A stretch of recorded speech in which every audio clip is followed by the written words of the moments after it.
시청자 여러분 안녕하십니까? BOA 뉴스투데이 시작합니다.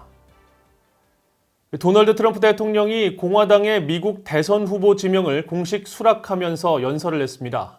트럼프 대통령은 미국 우선주의에 입각한 대외 정책을 펼쳤다는 사실을 강조하면서 중국 등에 강경하게 대응하겠다는 점도 부각시켰습니다. 첫 소식 함지하 기자가 보도합니다. 도널드 트럼프 대통령은 27일 백악관에서 전당대회를 통한 공화당의 대선 후보 지명을 공식 수락하면서 미국 우선주의 원칙을 거듭 강조했습니다. 경제와 안보 등 모든 분야에서 미국을 지키고 미국을 새로운 시대로 이끌겠다고 다시 밝혔습니다. We will defend America against all threats and protect America against all dangers. We will lead America into new frontiers of ambition and discovery, and we will reach for new heights of national achievement. 트럼프 대통령은 특히 끝없고 비용이 많이 드는 전쟁을 중단하고 해외에 주둔 미군을 데려오겠다는 구체적인 공약도 확인했습니다. We will have strong borders, strike down terrorists who threaten our people, and keep America out of endless and costly foreign wars. 70분 가까이 이어진 이날 연설에서 트럼프 대통령은 2017년 취임 이후 예루살렘을 이스라엘의 수도로 인정하고 이란 핵 합의에서 탈퇴했다는 등 대외 성과를 강조했습니다. 마이크 폼페오 국무장관이나 니키 헤일리 전 유엔 주재 미국 대사 등이 전당대회에서 외교적 치적으로 밝혔던 북한 문제는 언급하지 않았습니다. 다만 중국에 대해 강경하게 맞선 사실을 부각하며 재선 이후에도 이런 기조를 이어갈 것임을 분명히 했습니다. We took the toughest, boldest, strongest, and hardest hitting action against China in American history by far. 트럼프 대통령은 민주당의 조 바이든 후보가 부통령으로 재임할 당시 중국의 부상을 긍정적 발전으로 응원했다고 비판하면서 이 때문에 중국이 바이든을 지지하고 그가 이기기를 간절히 원하고 있다고 주장했습니다. 이런 가운데 로버트 오브라이언 백악관 국가안보 보좌관은 애틀랜틱 카운슬이 개최한 온라인 간담회에서 중국 정부에 대한 트럼프 행정부의 강경 기조를 거듭 확인했습니다. What we've seen with China over many years now, and it's something I've been writing about for well over a decade, is an increasing assertiveness and aggressiveness in the world, and it's some of it is very malign. So. 오브라이언 보좌관은 그러면서 중국의 부상에 대응하기 위해 미국이 중국의 불공정한 무역 관행에 맞서는 한편 중국이 미국의 자본시장에 접근하는 점도 강한 우려를 제기해야 한다고 밝혔습니다. 트럼프 대통령과 바이든 전 부통령의 대결은 이제 본격적으로 시작됐습니다. 두 후보는 오는 11월 3일 대선까지 약 2달 동안 전 세계의 이목을 집중시키면서 물러설 수 없는 경쟁을 펼치게 됩니다. BOA 뉴스 함지하입니다. 미국 정부는 아베 신조 일본 총리가 건강 문제를 이유로 전격 사의를 표한 데 대해 아베 총리는 트럼프 대통령과 함께 미일 동맹 등 양국 관계를 그 어느 때보다 가장 강력하게 만들었다고 밝혔습니다. 미 정부 고위 관리는 28일 아베 총리의 사임 발표에 대한 BOA의 논평 요청에 일본의 최장수 총리로서 뛰어난 지도력을 발휘한 아베 총리에게 사의를 표한다며 이 같은 입장을 밝혔습니다. 또 자유롭고 개방된 인도 태평양에 대한 아베 총리의 비전은 트럼프 대통령과 일치하고 위대한 두 나라가 함께 협력함으로써 이런 공동 비전에서 상당한 진전을 이뤘다면서 양국 관계 강화와 공동 목표 진전을 위해 후임 총리와 협력할 것을 기대한다고 덧붙였습니다. 4차례 집권하며 8년 8개월 동안 재임한 아베 총리는 28일 기자회견을 통해 건강 문제로 총리직에서 물러나기로 했으며 후임자 결정 때까지 직을 계속 수행할 것이라고 밝혔습니다.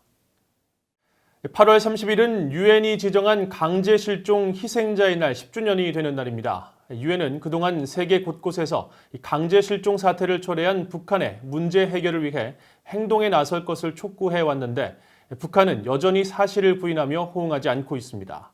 안소영 기자가 보도합니다. 유엔 북한인권조사위원회가 추산하고 있는 북한 내 납치 피해자 수는 어린이를 포함해 20만 명이 넘습니다. 북한은 지난 1950년 이후 다른 나라 국민을 조직적으로 납치하는 대규모 강제 실종 사태를 초래한 비난을 받고 있습니다. 유엔은 특히 한국 민간인 납북자는 한국전쟁 당시 10만 명, 정전협정 후에도 3,835명으로 파악하고 있습니다.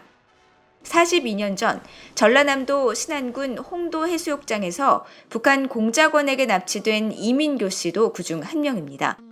아은의 노모는 살아생전 한 번이라도 아들을 만나는 게 소원입니다.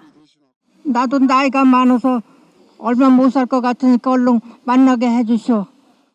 1960년대와 1970년대에는 조업 중이던 어민 17명이 북한에 납포돼 끌려갔었습니다. 1969년에는 대한항공기가 북한 공작원에 의해 피랍되면서 승무원과 승객 50명이 납북됐었습니다. 국제사회의 거센 항의로 39명이 송환됐지만 나머지 피랍자 11명의 가족들은 50년 긴 기다림 속에 생사조차 확인할 수 없는 고통을 겪으면서 국제사회의 도움을 청하며 가족 송환을 촉구하고 있습니다. 50년간 아무런 이의 없이 북한에 강제업류된 우리의 가족이 아직도 송환되지 않았음을 알리며 국제사회의 원칙과 질서에 따라 송환을 이룰 수 있도록 요구합니다. 유엔 인권조사위원회는 또 북한이 이 밖에도 일본과 중국, 레바논, 말레이시아와 싱가포르 등의 국적자를 대거 납치하는 데 관여했다고 밝히고 있습니다. 하지만 북한은 지난 2014년 5월 유엔 인권이사회 등을 통해 관련 사실을 전면 부인하며 국제사회의 요구를 받아들이지 않고 있습니다. 이 같은 북한의 대응에 실망과 우려를 표한 유엔은 강제실종 피해자에 대한 생사 확인과 소재 파악을 북한 당국에 지속적으로 요청하고 있습니다. 특히 최근에는 유엔 인권 보고관들이 북한에 서한을 보내 한국전쟁 당시 국군 포로들의 송환을 촉구하기도 했습니다. 유엔은 강제실종 문제가 전 세계적으로 확산함에 따라 지난 2010년 12월 채택한 결의를 통해 매년 8월 30일을 강제실종 희생자의 날로 지정했습니다. 유엔 인권사무소는 세계 강제실종 희생자의 날에 앞서 발표한 성명에서 신종 코로나 바이러스 위기 속에서도 실종자를 찾는 활동에 지원을 아끼지 않을 것이라고 밝혔습니다. BOA 뉴스 안소영입니다. 유엔의 토마스 오헤아 퀸타나 북한 인권특별보고관은 미국 차기 행정부가 유엔 안보리에서 북한 핵 문제와 인권 문제를 연계해 다루기를 바라며 탈북민 단체 사무검사 등과 관련해서는 한국 정부에 보낼 서한을 준비하고 있다고 밝혔습니다. 퀸타나 특별보고관은 28일 미국의 민간단체인 북한인권위원회가 주최한 화상회의 세미나에 참석해 북한 인권 문제와 관련해 차기 미국 정부에 권고하고 싶은 것이 무엇이냐는 VOA의 질문에 안보리는 유엔에서 가장 강력한 권한을 가진 기구라면서 미국은 수년 전만 해도 이 문제와 관련해 안보리 회의 소집을 요구하는 등 주도적인 역할을 해왔지만 더 이상 그렇지 않고 있다고 지적했습니다. 퀸타나 보고관은 또 일부 탈북민 단체에 대한 한국 정부의 사무검사 등과 관련해 인권 문제에 관여하는 다른 유엔 특별보고관 등과 함께 한국 측에 공식 서한을 보내기 위해 준비 중이라며 이는 한국 정부에 보다 분명한 메시지를 줄 것이라고 말했습니다. 앞서 퀸타나 보고관은 대북전단 살포에 대한 북한 반발 이후 한국 정부의 탈북민 단체 등에 대한 법인 허가 취소와 사무검사 등에 대해 대화가 먼저라며 중단할 것을 촉구한 바 있습니다. 미국 국무부는 최근 사이버안보 기반시설 안보국과 재무부, 사이버사령부, 연방수사국, FBI 등 부처 공동으로 금융 부분을 겨냥한 북한의 악성 소프트웨어에 대해 기술 경보를 발령한 것을 환영한다고 밝혔습니다. 국무부 대변인실 관계자는 28일 VOA에 이같이 밝히고 북한의 악성 사이버 활동이 미국과 세계 각국을 위협하며 특히 국제 금융 시스템의 무결성과 안정성에 상당한 위협이 되고 있다고 지적했습니다.